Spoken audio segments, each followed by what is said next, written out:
Hiya, Amy here with amyswares, and I have a little scrapbook haul to share with you. Well, maybe not little, I guess it's not huge, but I wanted to share it with you regardless. So I'm just going to open this box up and get the goodies out.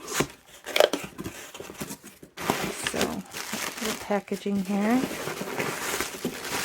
Wow, lots of those. What do you guys do with these? Do you recycle them? Do you have another purpose for them? Let me know in the comments. Okay, so I'm going to pull out what I got here and set it off to the side so that it's a surprise. Okay, first of all, I will start with the freebie. I got a free ink blending tool. It's always nice to have more of these. I do use, not necessarily the dome ones. I use the dome or the regular flat ones. I prefer this for ink blending with my Distress Oxides. I do have a set of brushes dedicated specifically to that, but because of the consistency of the Distress Oxides, I prefer to use these wooden handle ones with the foam.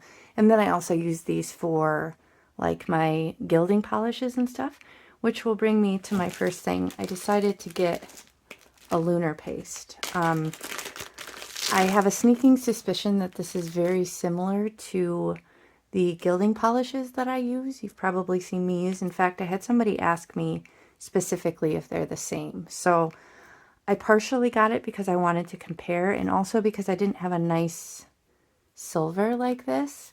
So yeah, I will report back how I think these compare with the gilding polishes that you may have seen me use. So I can link some information in the video description box below about other videos where I've worked with the gilding polishes, so you can see what I'm talking about if you're not familiar. But it seems to be the same sort of metallic consistency as this lunar paste. So this, I think silver is a new color. I've really only seen like primary colors and stuff released by him, so that was another reason that I opted to give this silver one a try. So that's the first thing. Oh, what's this? SBC Fest. That's nice. Got all their pictures. I'm assuming they're design team people. Not sure. Okay. Oh, more plastic. Some plastic sounds for you. Ooh. Just a moment. Okay. Ooh. Okay. Exciting. All right. These are word dies. Feel better sentiments. So feel better. Stay strong. Have courage. Hope. So these are just standalone word dies from scrapbook.com. I don't have words like this in my current die selection, so I thought this was nice. And they're a decent size here. Let me grab this little T-square. About nearly 1.5 inches long right here to give you some perspective. And this feel is, again, about 1.5 inches by 1.5 inches for feel. So, yeah, decent size, not too little, not too fiddly, but some good words to add to my collection.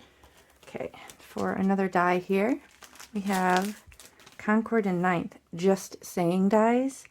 I think these are new. So, Love You So, Just a Note, and Here for You, and these are substantial in size. So this is about 2.25, maybe a little bit more, by 1.75. Or no, I'm way off here. Sorry, about 2, a little over 2. So yeah, these are, oh, this one's much bigger. This would be much more of like a focal point. Yeah, this one's like 4 inches long. So these are substantial in size here. Here's next to an A2 size. Not that you can really see that, but there you go. So decent substantial size, which you guys know I love that, because when you have big kind of thicker letters like this and stuff, or even just the background, so he's got the shadow layer, it's an easy way to use up colored cardstock or pattern paper and stuff, which I know many of you have. Okay, now this one I've been wanting for so long, and it keeps going out of stock. So this is the Simon Hurley Peel Apart Rubber Background Stamp. So all these, well, not all the strips, many of the strips come apart so you can build your own plaid. So I'm a bit of a sucker for stuff like this. I think this is really cool, and I've wanted it for a while, but I keep putting it in my cart and then I delay and then it sells out.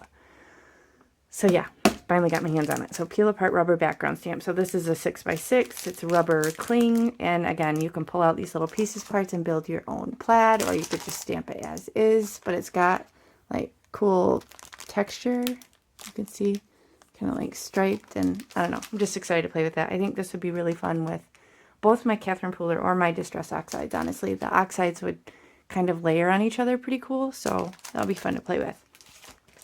And then I have just one more item here, and I know you're going to be shocked, but it's another embossing folder. I just can't help it. Can't help myself. They keep coming out with really cool ones. Look. Oh my gosh, look at this. How pretty is that? Covers pretty much the whole front. So this is 6x6. So, you know, it'll be more than a full card front or card base or whatever for an A2 size. This is called Altenew Vintage Tile 3D. So this is one of the newer ones, I think. They legit just keep cranking them out, and I can't resist. I just can't. I love them.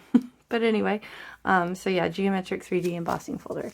So that's my haul. Not insanely huge, but definitely decent. I'm so excited to play with this stuff. So watch for videos where I use these goodies. I will link all of the information in the video description box below. Yeah, thanks so much for spending time with me today. I'll catch you next time. Bye.